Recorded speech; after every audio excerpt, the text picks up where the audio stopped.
Welcome, ladies and gentlemen, to the Daily Dizzle. I got my addictions and my problems. Bitch, you have an easy life. Ah!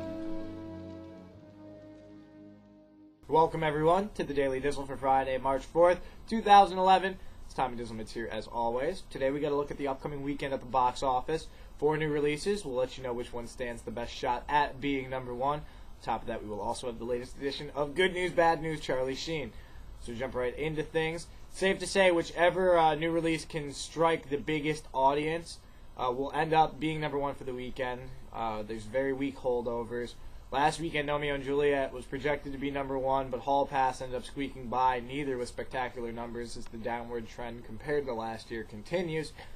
This weekend is probably not going to be any better since last year. This time, you had Alice in Wonderland launching, which ended up being one of the first real $100 million plus opening weekends that wasn't in the summertime. Despite the 8 of 3D, that's still an impressive feat. This weekend at the box office, it's going to be a battle between Matt Damon and Johnny Depp to see who can take the number one spot. Johnny Depp is going to be featured in the 3D animated Western Rango, which is clearly using his name to get the point across that, hey, Johnny Depp's in this movie, you should go see it. However, family movies tend to have the widest audiences anyways, so it has the best chance at being number one. However, you also have Matt Damon in The Adjustment Bureau. Looks like a crazy kind of sci-fi-ish movie. Obviously a little unrealistic, but that's what's going to make it an awesome Bourne-like movie, or at least that's what the studio is hoping for, as Matt Damon has had trouble opening any movies that have not had Bourne in the title over the last couple of years. Under that, you also have 2 movies that are getting dumped in the weekend that were supposed to be released some time ago. Beastly, which features Vanessa Hudgens, fresh off her breakup from Zac Efron from High School Musical. It's a modern retelling of Beauty and the Beast. Ooh.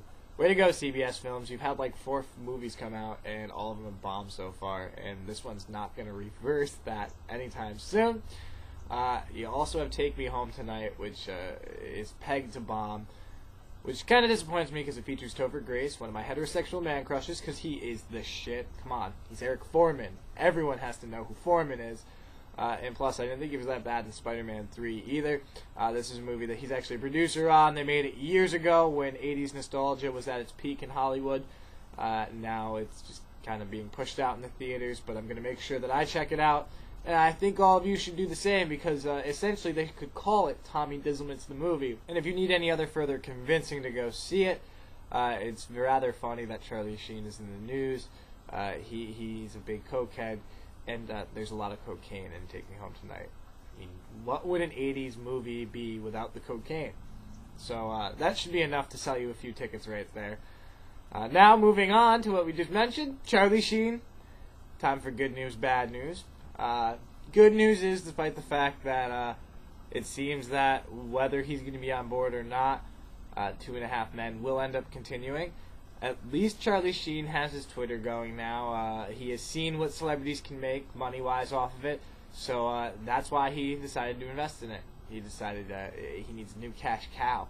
And on behalf of the Daily Dizzle, we are very happy for Charlie Sheen that he has found a way to continue making money.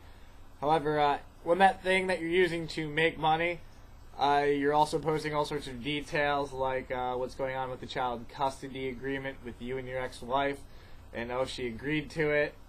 You shouldn't post that as soon as it happens, when she could decide to, not sign off on it and make you fight a little bit for her. I'm all for Charlie Sheen entertainment, but some things you can keep to yourself. I want crazy Charlie Sheen. I don't give a shit about your crazy bitch ex-wives. That's all the time we've got on the Daily Dizzle for today, but we do thank you guys for joining us as always. If this is your first time checking us out, be sure to click the username Dizzlemits or go to youtube.com/Dizzlemits. We're here Monday through Friday with a weekend update as well, posted by Sunday. So we hope to see you back for the weekend update, where we will have the latest estimates for the weekend box office, let you know which movie emerged for the number one spot, whether it was Rango or The Adjustment Bureau, and maybe we'll have some more Charlie Sheen news. So for the Daily Dizzle, I'm Tommy Dizzlemits. We hope to see you back later this weekend.